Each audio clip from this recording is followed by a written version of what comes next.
जगत के नाथ जगन्नाथ, एक ऐसा नाम जिसके दर्शन मात्र से मोक्ष मिल जाए। लेकिन क्या आपने कभी सोचा है भगवान जगन्नाथ कौन है और उनका जन्म कैसे हुआ? भगवान जगन्नाथ कोई नए देवता नहीं हैं, वो हैं स्वयं भगवान श्री कृष्ण का रूप। हाँ, वही श्री कृष्ण जिन्होंने गीता का उपदेश दिया, कुरुक्षेत्र में अर्जुन को धर्म का मार्ग दिखाया। पर ये रूप अलग है, अनोखा है, रहस्यमय है। न पूरे हाथ न पूरे पैर, पर फिर भी संपूर्ण। श्री कृष्ण ने जब अपनी लीला समाप्त की तो द्वारका नगरी समुद्र में डूब गई और श्री कृष्ण का पवित्र शरीर समुद्र में विलीन हो गया। लेकिन एक चीज बची रही, उनका दिव्य हृदय नीलमणि। ये हृदय न तो जल में घुला न जलाया जा सका। वो बहता हुआ पहुंचा पुरी के तट पर। उधर पुरी में एक महान भक्त थे, राजा इंद्रद्युम्न।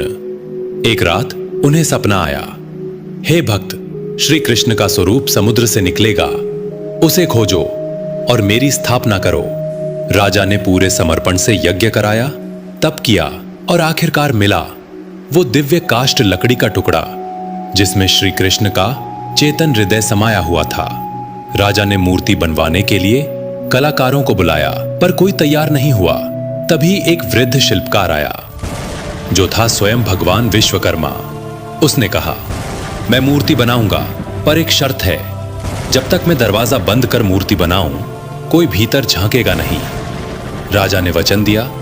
दिन बीते, 7 दिन, फिर 15, फिर 21, कोई आवाज नहीं आई। राजा बेचैन हुआ और 21वें दिन दरवाजा खोल दिया। मूर्तियां अधूरी थीं, न पूरे हाथ न पैर, लेकिन चेहरे पर दिव्य तेज था। राजा पछताया, पर तभी आकाशवाणी हुई, हे भक्त, तूने दरवाजा खोला, पर चिंता मत कर, यही मेरा रूप है, यही मेरी लीला है। मैं अधूरा नहीं, मैं तो भक्तों के प्रेम से पूर्ण हूं। उस लकड़ी से बनी 3 मूर्तियां, 1 भगवान जगन्नाथ श्री कृष्ण, 2 बलभद्र भाई बलराम, 3 सुभद्रा बहन, तीनों एक साथ विराजें पुरी के जगन्नाथ मंदिर में। ये कोई साधारण मंदिर नहीं, बल्कि ऐसा स्थान है जहां भगवान स्वयं भक्तों के पास आते हैं। हर साल आषाढ़ महीने में होती है रथ यात्रा। तीनों भगवान भव्य रथों पर सवार होकर मंदिर से बाहर निकलते हैं।